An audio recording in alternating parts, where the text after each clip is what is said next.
Dexter, you and Lynsey worked together on a story in 2008 in the tribal areas of Pakistan, which is under the control of the Taliban and is explicitly off limits to foreigners. Could you talk about that trip? And then I want to ask Lynsey as well. Yeah, I wonder, do we have any photos from We that? do. From that? Yeah, that was. Show the fighters. That's not something I would do again.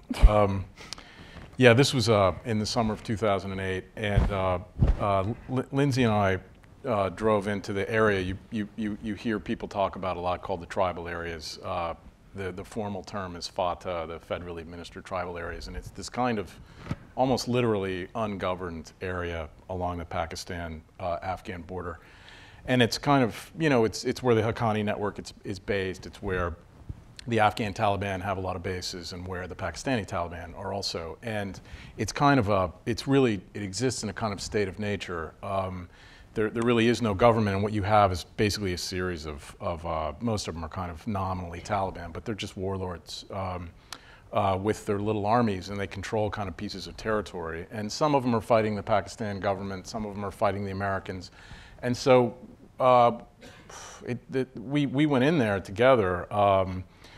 You know, we just drove in. In fact, there's a sign when you get to the border of the tribal areas. There's literally a sign posted in English saying, you know, no foreigners beyond this point. We kind of just sailed past it, but it was amazing though. It took about a month to arrange. I sat in a hotel room in Peshawar, the Pakistani city, working through these local Pakistanis who I had just kind of met on my trip there and hired on the spot.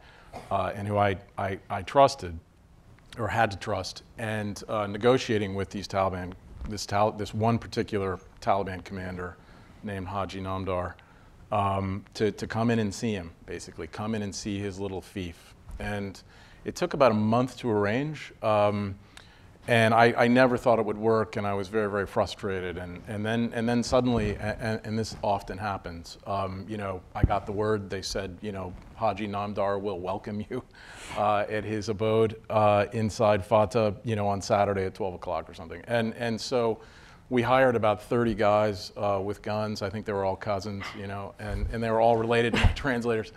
And we just drove in. But what was really amazing about it, I mean, it was kind of the whole conflict came into relief in that moment.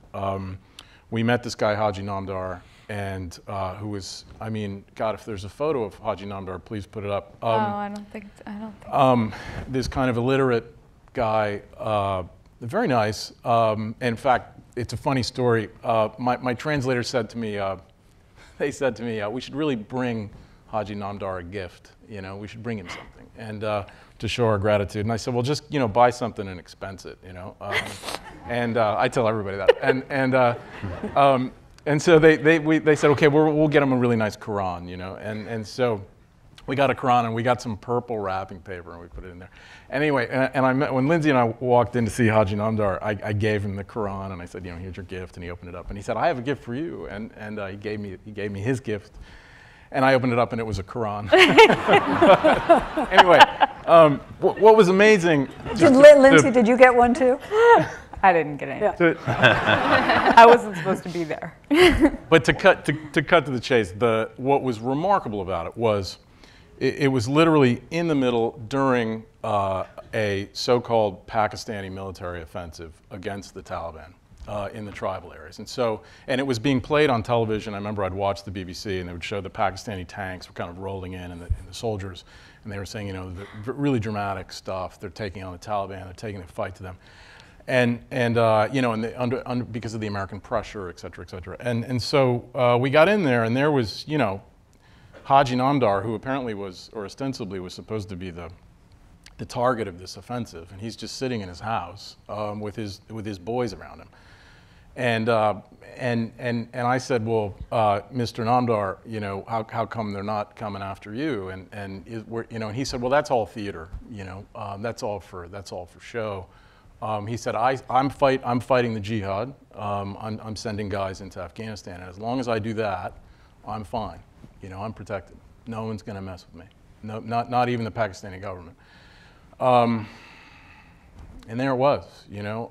And so this whole, I mean, it really, it was completely obvious to me that this entire, Pakistani offensive was kind of a joke, and it really was. And I, don't remember that moment the next time you hear about a Pakistani offensive in the tribal areas. But yeah, that was a crazy trip. I'm not sure I'd do that one again.